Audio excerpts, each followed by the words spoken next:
የዘውትር አክብሮታዊ ሰላምታችን በያላችሁበት ይድረስ። ወደ ሸገር ታይምስ ቤተሰቦች እንደምን አላችሁ? የሰዓቱ ዜናችን ነው ተጀመረ። አበይት ነጥቦችን በቅድሚያ የመከላከያ ሰራዊት ይፋ ባደረገው መረጃ ራሱን የነዘመነ ካሴ ቡድን ብሎ የሚጠራው የፋኖ ኃይል ለመንግስት እጅ ሰጥቷል ሲል ይፋ አድርጓል። በአማራ ክልል ከባህር ዳር ከተማ በቅርብ ርቀት ለመንግስት እጅ ሰጥቷል የተባለውና የዘመነ ካሴ ጦር በሚል የተሰየመው ኃይል ማን ነው? ዝርዝሩን በዜናችን እንመለከታለን። ያለፈው ጥቂት ወራት የኢትዮጵያን የውጭ ጉዳይ ግንኙነት በተመለከተ ዛሬ በኢትዮጵያ ሕዝብ ተወካዮች ምክር ቤት ሙግት ተደርጓል። የውጭ ጉዳይ ሚኒስትሩ ከኤርትራ ጋር የገባንበት ጦርነት የቃላት ፍጭት የለም ሲሉ ሞግተዋል። የፓርላማ አባሉ ዶክተር ደሳለኝ ጫኔ መንግስት ሌላ ጦርነት ሊያመጣብን ነው፣ ዲፕሎማሲያችን ቅርቃር ውስጥ ገብቷል ሲሉ ያቀረቡትን ክርክር በወፍ በረር የምንመለከት ይሆናል።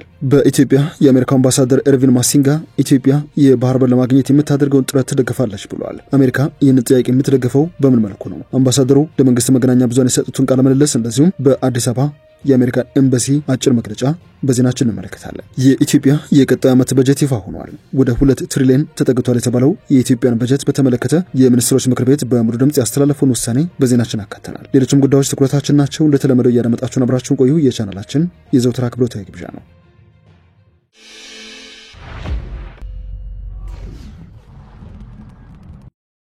ወደ ቀዳሚ ጉዳያችን ስናመራ የውጭ ጉዳይ ሚኒስትሩ ከኤርትራ ጋር የቃላት ጦርነት ውስጥ አልገባንም ብለዋል። የፓርላማ አባሉ ዶክተር ደሳለኝ ጫኔ መንግስት ሌላ ጦርነት ሊያመጣ ነው፣ ዲፕሎማሲያችን ባለፉት ወራት ቅርቃር ውስጥ ገብቷል ሲሉ ሞግተዋል። የውጭ ጉዳይ ሚኒስትሩ ዶክተር ጌዲዮን ጢሞቴዎስ በኤርትራ በኩል ትንኮሳ ቢኖርም የኢትዮጵያ መንግስት ከሀገሪቱ ጋር የቃላት ጦርነት ውስጥ አልገባም ሲሉ ከሰሞኑ በስፋት የሚሰራጩ ዘገባዎችን አጣጥለዋል። ሚኒስትሩ ኢትዮጵያ ስትራቴጂክ የሆኑ የሀገራዊ ጥቅም ጉዳዮች ስታነሳ ትኩሳታቸው የሚጨምሩ ሀገራት አሉ ሲሉ የወነጀሉ ሲሆን መንግስት በእነዚህ ጉዳዮች ላይ ያለው አቋም አይዛነፍም ሲሉ ለፓርላማ አባላት አብራርተዋል።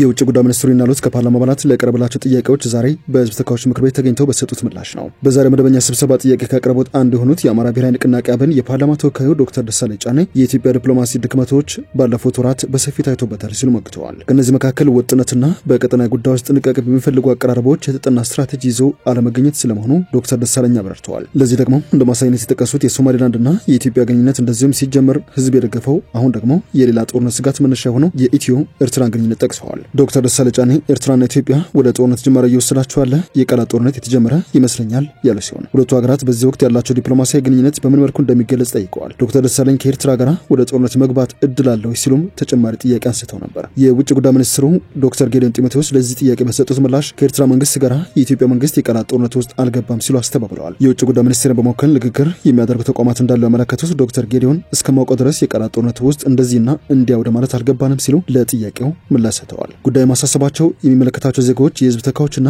የቅድመ መንግስት ኃላፊዎች የራሳቸውን መልከታ እንደሚያጋሩ ሚኒስትሩ አልሸሸጉም። እነዚህ አካላት ጆሮ ሊሰጣቸው ይገባል ሲሉ ማሳስበዋል። በቅርቡ የእነርሱ ንግግሮችን በተመለከተ የውጭ ጉዳይ ሚኒስትር የአሁኑ ቃል አቀባይ በተቋሙ መድረክ ላይ የተናገሩት ንግግር አለ፣ ያ የቃላት ጦርነት የሚባል አይደለም ሲሉም ሚኒስትሩ አክለዋል። የውጭ ጉዳይ ሚኒስትሩ በዛሬው የፓርላማ ጥያቄና መልስ ቆይታቸው የኤርትራው ፕሬዝዳንት ኢሳያስ አፈወርቂ በቅርቡ ኢትዮጵያን በተመለከተ ስላቀረቡላቸው ውንጀላዎች ተጠይቀው ከዚህ ቀደምም ከተወሰኑ ጎረቤት ሀገራት በመሪዎች ደረጃ የተለያዩ ኢንፍላማቶሪ የሆኑ ንግግሮች፣ ውንጀላዎች፣ ክሶች፣ ዘለፋዎች የወጡበት አጋጣሚዎች ነበሩ ሲሉ ምላሽ የሰጡበትን ጉዳይ አስተጋብተዋል። መንግስት ፎርማሊ የሚላቸውን ነገሮች ብሏል። በፍጹም የቃላት ጦርነት ውስጥ የሚባል ነገር ውስጥ አልገባንም። እዚያ ውስጥ የማንገባው እኛ ቀጠናዊ መረጋጋትና ቀጠናዊ ሰላም እንዲኖር በኃላፊነት ስሜት የምንንቀሳቀስ ሀገር ስለሆነ ነው ብለዋል። ዓለም አቀፍ መሪዎችን፣ ህጎችና አሰራሮችን አክብረን የምንንቀሳቀስ ሀገር በመሆናችን የቃላት ጦርነት ውስጥ አንገባም ባይ ናቸው። ከኢትዮጵያ አመራሮች የሚወጣ ቃል ትልቅ ትርጉምና ክብደት እንዳለ የጠቀሙት ዶክተር ጌዲዮን በእንደዚህ አይነት ጉዳዮች ላይ በመንግስት በኩል በዘፈቀድና በመሰለ ንግግሮች እንደማይደረጉ አመላክተዋል። እንነጋገር ብንል ብዙ የሚያነጋግር ነገር አለ ሲሉ የተደመጡት ሚኒስትሩ ጉዳዩ መምራት ያለበት በሚዛኑ በጊዜውና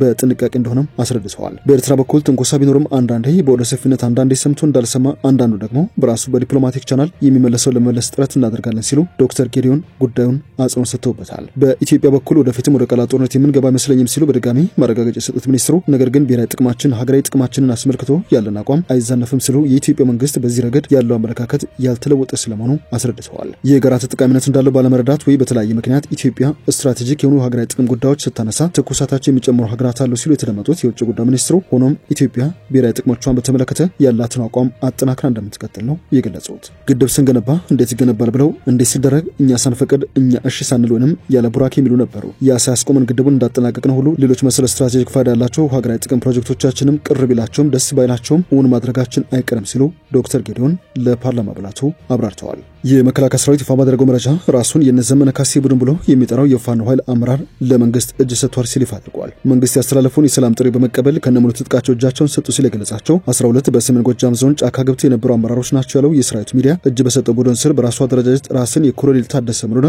ብርጌድ ብለው ከሚጠራው መካከል ሻምበል መንግስቱ ድነሳ የሻለቃ አዛዥ፣ ሌላኛው የሻለቃ አዛዥ ዘመቻ ኃላፊ መቶ አለቃ ምስጋናው ሸታ ግረመው እንደዚህም ዶክተር አንላይ አሰፋ ዘላለም ናቸው ብለዋል። እነዚህ አመራሮች በአሸፈር ቀጠና አቤ ጎበኛ ብርጌድ አስተዳደርና ጸጥታ ኃላፊ እንደዚሁም ሌሎች 8 አመራሮችና አባላቱ መንግስት የሰጣቸውን የሰላም ጥሪ ተቀብለው እጅ ሰጥተዋል ሲል ነው ይፋ ያደረገው። የእጅ መስጠት ስነ ስርዓቱ ሲካሄድም የመንግስት እንደዚህም የመከላከያ ሰራዊት ከፍተኛ አመራሮች በስፍራው መገኘታቸውን የመከላከያ ሰራዊት ይፋ አድርገዋል። በኢትዮጵያ የአሜሪካ አምባሳደር ኤርቪን ሆሲ ማሲንጋ ኢትዮጵያ የባህር በር ለማግኘት የምታደርገውን ሰላምና ዲፕሎማሲያዊ ጥረት የአሜሪካ መንግስት ይደግፋል ብለዋል። ኢትዮጵያ ፈጣን ኢኮኖሚያዊ እድገት እያስመዘገበች መሆኗን ገልጸው በአፍሪካ ቀንድ አካባቢ ሰላምና ጸጥታ ለማረጋገጥ አሜሪካ ከወሳኝ ሀገሯ ኢትዮጵያ ጋር በጋራ እንደምትሰራ ነው የተናገሩት። አምባሳደር ማሲንጋ ኢትዮጵያ ሰፊ የህዝብ ቁጥር ያላትና ፈጣን ኢኮኖሚ እያስመዘገበች እንደምትገኝ አንስተው ይህ ፈጣን ኢኮኖሚያዊ እድገት እንደሚቀጥልም ትንበያ መኖሩን አመላክተዋል። በአሁኑ ወቅት ኢትዮጵያ በዓለም ተወዳዳሪ ኢኮኖሚ ለመገንባት ያላትን ህልም ለማሳካት የባህር በር አማራጯን ማስፋት ወሳኝ መሆኑን ጠቁመው በሰላማዊና ዲፕሎማሲያዊ መንገድ የባህር በር ለማግኘት የምታደርገውን ጥረት የአሜሪካ መንግስት የሚደግፈው ስለመሆኑ ነው ያረጋገጡት። አሜሪካ ሆነ ኤምባሲያቸው ኢትዮጵያ እያደገ የመጣውን ኢኮኖሚያን ለመደገፍ የንግድ ወደቦችን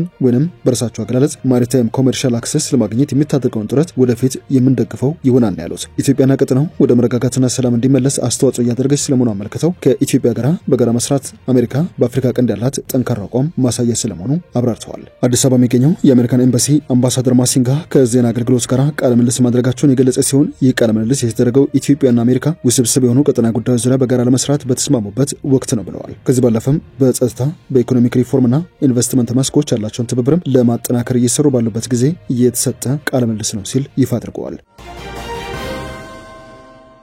የሰዓቱ ዜናችን እንደቀጠለ ነው።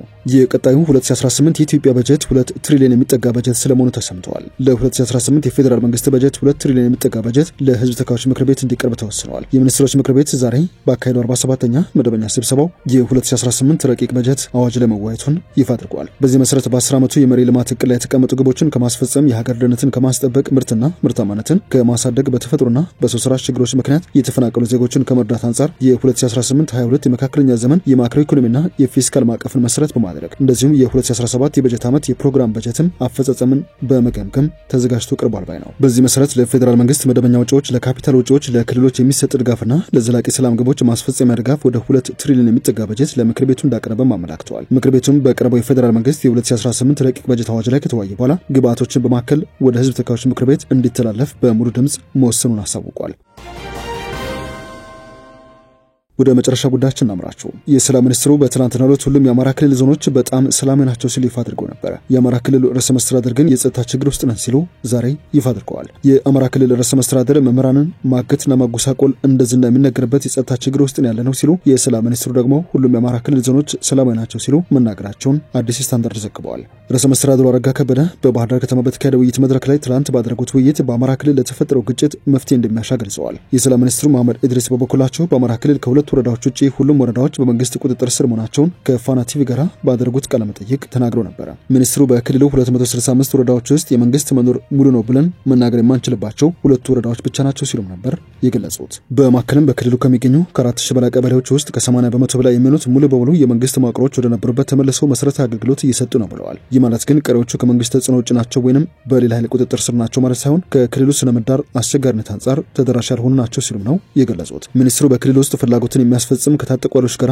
ፊት ለፊት የሚያጠቃና ከተሞችን ተቆጣጥሮ ለአስተዳደር የሚል ኃይል የለም ማለት ይቻላል ሲሉ ገልጸው ነገር ግን ወንጀል የሚሰሩ አካላት አልጠፉም ማለት አይደለም ነው ያሉት። የሰላም ሚኒስትሩ ይህን ቢሉም የክልሉ ርዕሰ መስተዳድር አረጋ ከበደ በክልሉ መምህራንን ከቦታ ቦታ እንዳይንቀሳቀሱ እንዳያስተምሩና መምህርነት ለማለት እስኪሰጉ ድረስ ወከባ፣ አፈና፣ ግድያና ሌሎችም ጉዳዮች የተፈጸሙ ስለመሆኑ በዚህ መድረክ ሲናገሩ ተደምጠዋል። እንደ አቶ አረጋ ከበደ ንግግር ከሆነ በክልሉ ባለ ጸጥታ ችግር 60 በመቶ ተማሪዎች ከትምህርት ገበታ ርቀዋል፣ ህይወታቸውም አደጋ ተጋርጦበታል ሲሉ ነው የተናገሩት። ወደ ሸገር ታይምስ ቤተሰቦች የሰዓቱ ዜናችን አበቃ። ስላደመጣችሁን አመሰግነን። በያላችሁበት ዘና ጊዜ